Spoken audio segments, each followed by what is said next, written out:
Unemployment lines look like the 1930s Great Depression.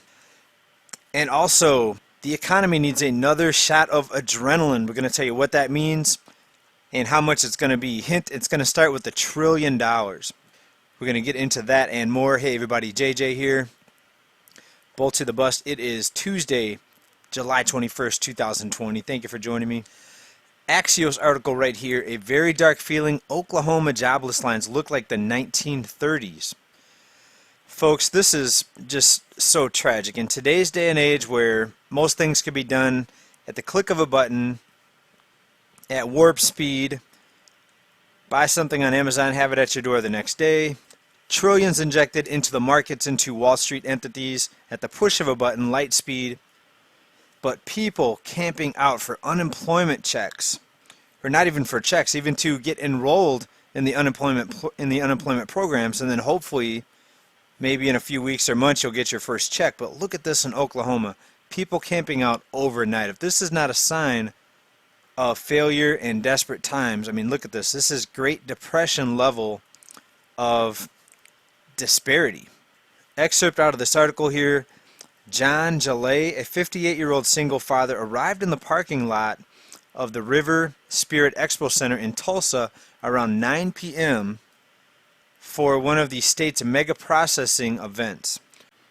And that individual who arrived there the night before the event, described as a single father. What about people, what about families that have multiple kids, 2, 3, 4 kids? Who's going to watch their kids when they're camping out overnight? What if they don't have a family member or babysitter to help them? Are they going to take their family with them and just sit there overnight in a car? Many more sat in the parking lot overnight with him, unable to get their questions answered through the unemployment agency's overloaded phone system.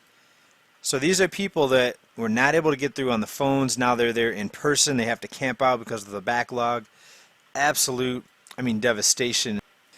Okay, this country has been headed on the wrong path for a long time. These are just glaring examples of what is wrong with our system.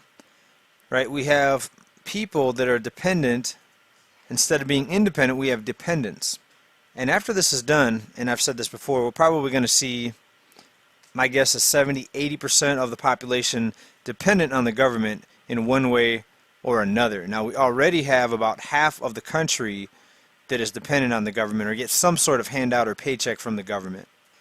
And that was pre-COVID. Let's see what the next calculation or that number is going to be. I'm thinking it's going to be very, very ugly. The economy needs another dose of adrenaline. This is FR24news.com.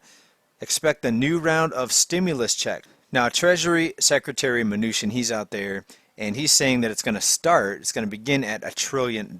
So, by the sounds of it, it's going to be at least $1 trillion. Now, my concern is that a lot of this money, probably most of the money, is going to get into the hands or be put into the hands of the people that do not need it.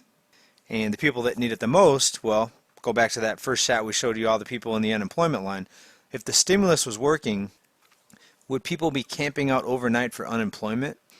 Again, it's light speed funds into Wall Street, snap of a finger, no delay, no problems. But yet now we have these months and months of talks and negotiations between the left and the right to get some sort of stimulus passed. And I'm wondering, is it going to be millions of homeless before this whole system just breaks down? If it weren't for the eviction moratoriums, you could likely see millions of homeless already. This is an absolute failure out of our quote-unquote leaders, a failure to address the real problem, the real underlying fundamental problems of this financial system.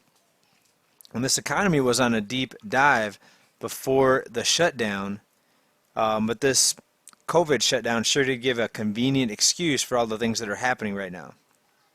All right, let's take a look at the markets today. Oil was up over 2%. We know that oil, the lifeblood of the petrodollar, we saw it crash down to zero earlier this year and then had a big recovery. And we know with the U.S. being the #1 oil producer now in the world, that it was only a matter of time before oil was going to get pushed back up, even though the demand really didn't increase that much. And we know we saw a lot of games out of the OPEC nations with the supply And I know a lot of traders made out pretty big on that trade with the oil going to zero, now recovering now over $41, closing in on $42. Gold, another nice day, up 1.4%. We're at 1843. Silver, I told you, was it just the last video or maybe the video before that? I told you it was going to break out now. This is a 4-year high. 7.5% gain today just in silver. We're up to $21.72. Fractional green day in most of the major indexes. S&P 500, Dow Jones, both in the green. NASDAQ slightly in the red, down 0.8%. Russell 2000 up over 1%. That was the big winner today. And let's wrap it up with this article right here. A glimpse into the fiscal gloom bearing down on America's cities.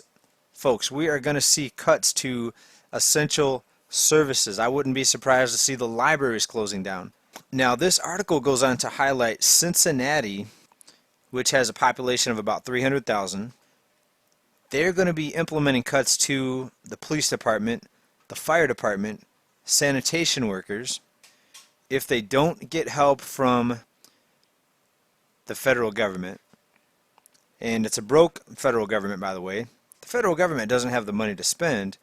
You see, the federal government borrows the money from a private institution with interest attached. So it's only going to lead to more debt. And guess what? Down the road, you and I are going to be the ones paying for it, and probably our kids and grandkids, because people don't understand where the money comes from. People are just going to have to give up a bigger and bigger chunk of their paycheck.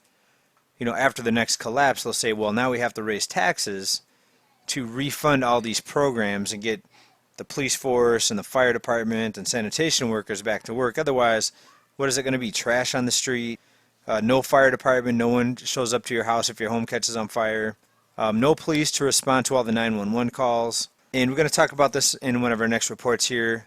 The large cities that are already seeing an exodus of people moving out to the suburbs, moving out to the country.